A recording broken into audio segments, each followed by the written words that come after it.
slides, which will talk about the Brazilian production, the general numbers, production distribution by states, production yield from various regions, producing regions, also some comments at the time of high prices, Brazilian local consumption. We would like to address our small consumption.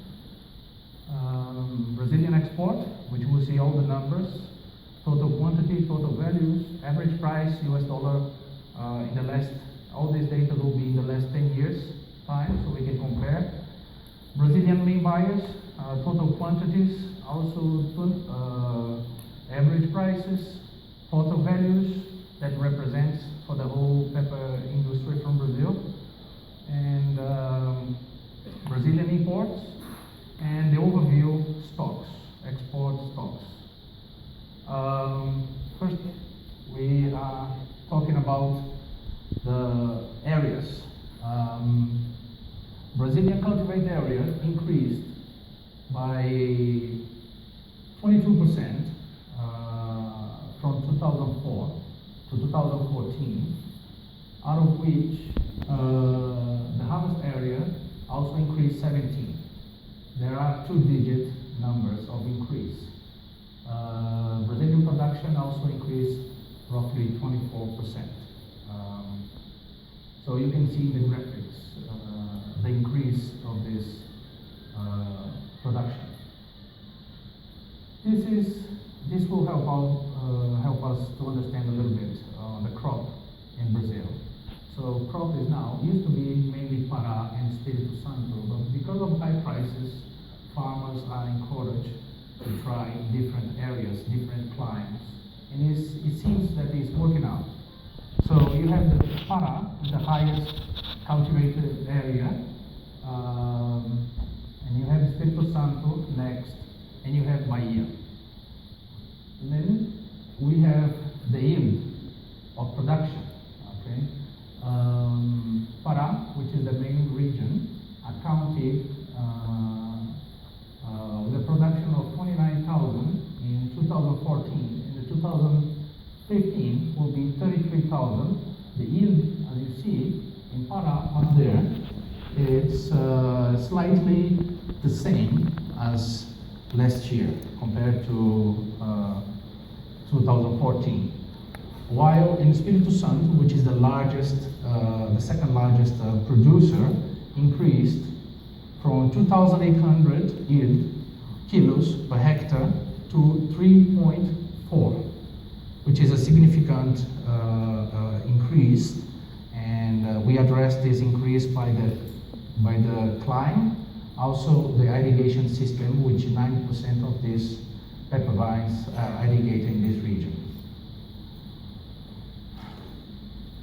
It is important to see that in general terms, the yield is increasing. Why is that? It's the nature of the farm to take good care of the plants at the time of high prices. So that really affects the production. Some comments on the production from Brazil. We have mainly two crop seasons. One is in Pará, the bigger state, the bigger productive state, which happens August, September, and October, and sometimes when it's delayed, go up to November, and if it's earlier, goes starts in July. 30 to 40% of this production is machine dried, while in the southern state, which is Espírito Santo, Bahia, the second largest and the highest yield production is from November to June. So it goes up to more than 6 months crop period. You can really see, if you go to the plantations, you see in one pepper vine at least 4 different stage of maturity of the spikes.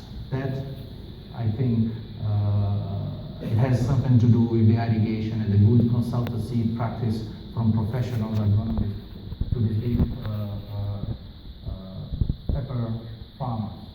And that also they are using 60 to 70% drying machines. That also is very well known this region to produce very dense density pepper, an average around 580 to 600 grams per liter in the Espiritu Santo. That also explains a little bit the good taking care of the pepper vines. During meetings, we will see numbers, and these numbers are official, given by the government agency, Statistics and Geographic.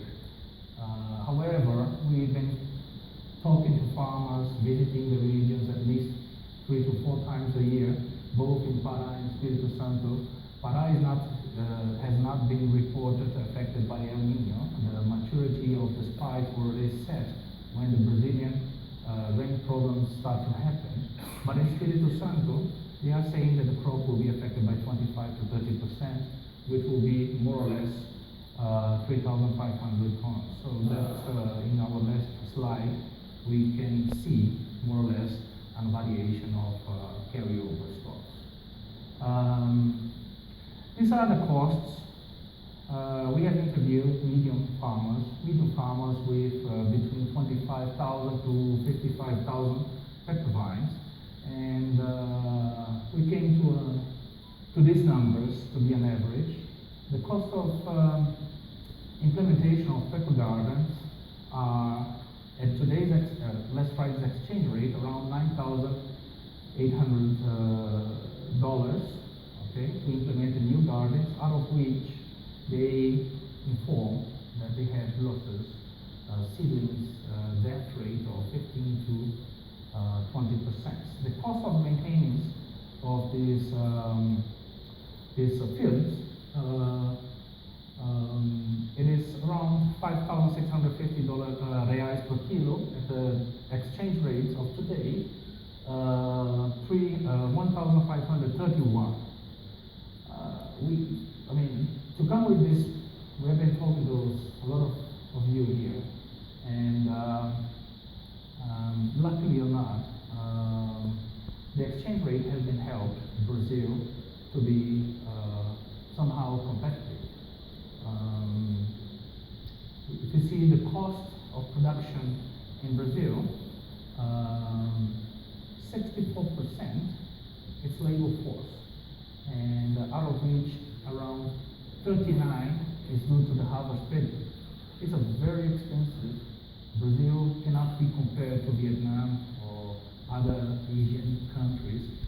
I tend to say that Brazil is a developing country with the labor legislation as an EU country.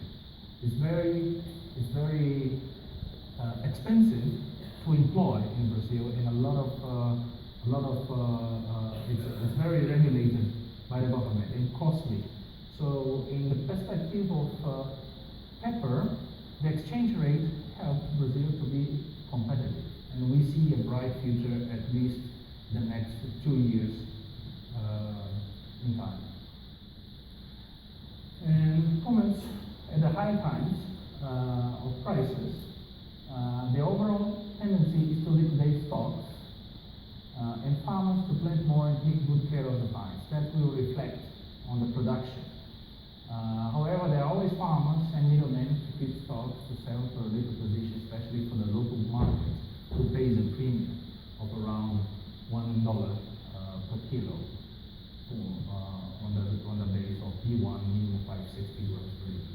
At the time of high prices, we also see new farmers venturing, trying and seeing, okay, a very good opportunity for them to make money. However, they are investors. They want to make easy money, and it's not so easy to plant pepper. And we have seen a lot of new plantations. These numbers that you guys have seen on production, area planted, and I have the feeling that we will not see most of it, or at least we will see some failure in crops because of that. We have seen, talking to new farmers who are businessmen, just bought a piece of land and they start to take the chance being a farmer. But like I mentioned here, they are trying to buy cheap seedlings, contaminated. They are trying to buy very thin wood that when the pepper tree gets mature, it will break and fall in the floor. So this will give you an idea what is happening in Brazil. The local consumption is the next topic. Brazil is not really, let's say, a spice consuming country. Okay, 10 years ago, 11 years ago when I started this business, we heard about the local consumption about 5,000. However, the Brazilian country changed the habits, the behavior, a lot of things has changed, the economy developed, and there are some facts which can explain why the consumption has increased. However, it's not so significant like what we see in India and Indonesia. And one of the facts are increase of meat consumption, ready-made food. People don't have time to, go home. When I was a kid, we used to come from school and sit everyone in the table, in the family, eat everyone together. Nowadays it's impossible. It's impossible. You have to really eat in the, outside and come back to work quickly. The society has changed, and that's how it is now. And for that, also the increase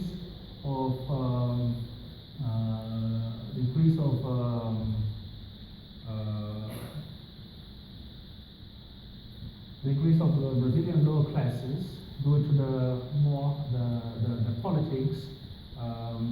We have seen in the last 10 years also becomes, we see people eating differently, eating more meat, which used to be not accessible for them. They are eating. These habits increase the consumption of spices and pepper.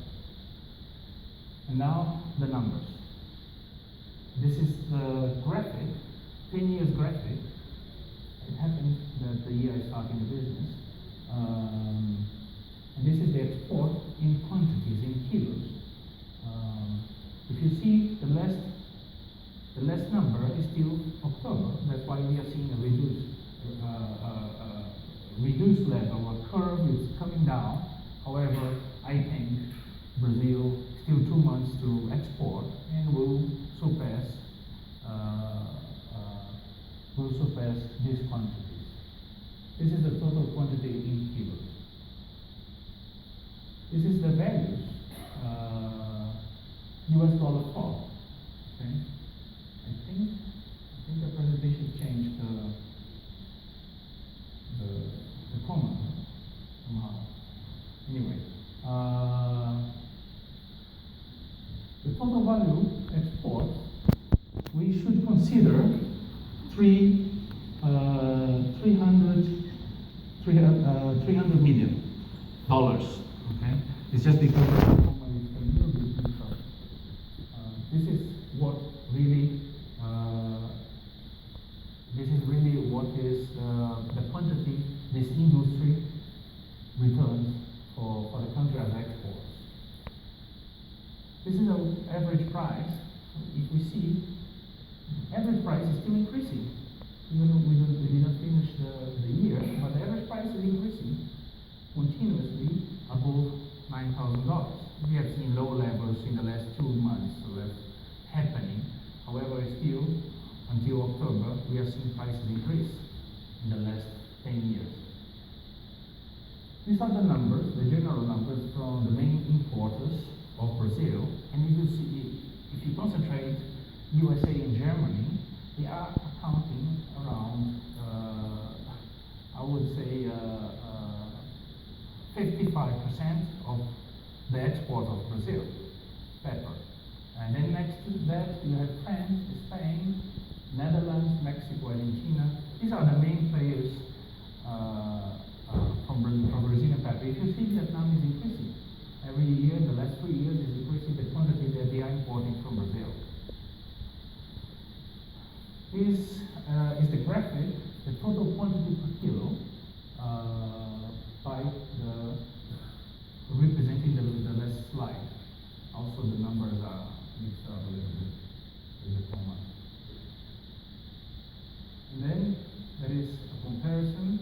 between the last 3 years, if you see US and Germany continuously increasing, the 15 is still until October.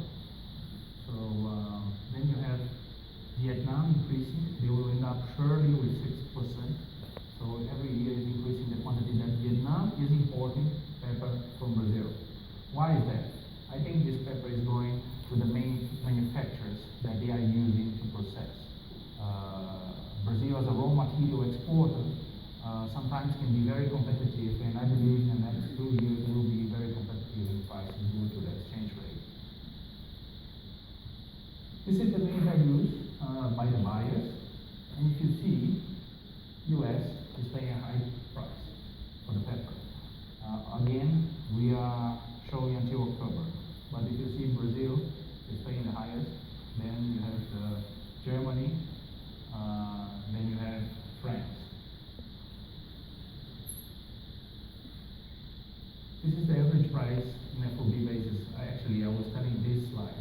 I'm a little bit confused because the numbers are, this is the quantity imported by the main buyers. And this is the price average on FOB basis that the main buyers are importing from Brazil. So if you see, this shows clearly most of the countries are in line, and US is paying a premium. Why is that? Mostly is the main, the largest players in US, and if they have to buy quantities, they are fighting against themselves. So that's the reason why you see higher prices paid by the US. Mr. Giuliano, you have to wind up. Finish? Almost 15 minutes hours. Maybe you will take 2 more minutes. Yeah, 3 minutes. I'm just finished. 3 more slides. This is the imports. Imports is not very important. It's only 430 metric tons per year. And this is the most important, I think, what people want to see. I'm not estimating anything for 2016. So you have official numbers are the exports and the production given by the government. Okay, starting by the institutions of statistics and geography in Brazil. Domestic consumption is a subjective number, and the carryover as well, because it's not an accurate numbers. So if you see, we are moving from very low stocks in 2000, carryover stocks in 2014, and we started this year increasing slightly the carryover. Don't forget that the estimative of imports in 2015, imports and also exports, we are giving numbers based on experience and based on the last years. So around 11,000, Brazil will end up exporting 37,000 metric tons. And the carryover stocks are coming up from 2,500 and will end up to 10,280. So that clearly shows that stocks are building up. It is a result of high prices. People are planting more, and the new crop and the new outcome of crops are coming to the market. And the last topic is the grapes that Brazil are exporting, and that we have been identified that so far we have talked to some people that Brazil is a raw material exporter. We don't have cheaper steam treating pepper for the simple reason that economically is not viable. An average export is exporting 3,000 metric tons, out of which 60 or 70% of their buyers do not require. So the payback for this investment will be aged. And the third item is that farmers are now becoming interested in learn about sustainability, concepts of international certification for their pepper gardens. And I finish my presentation. Thank you for your attention. And if you have any questions, Thank you, Mr.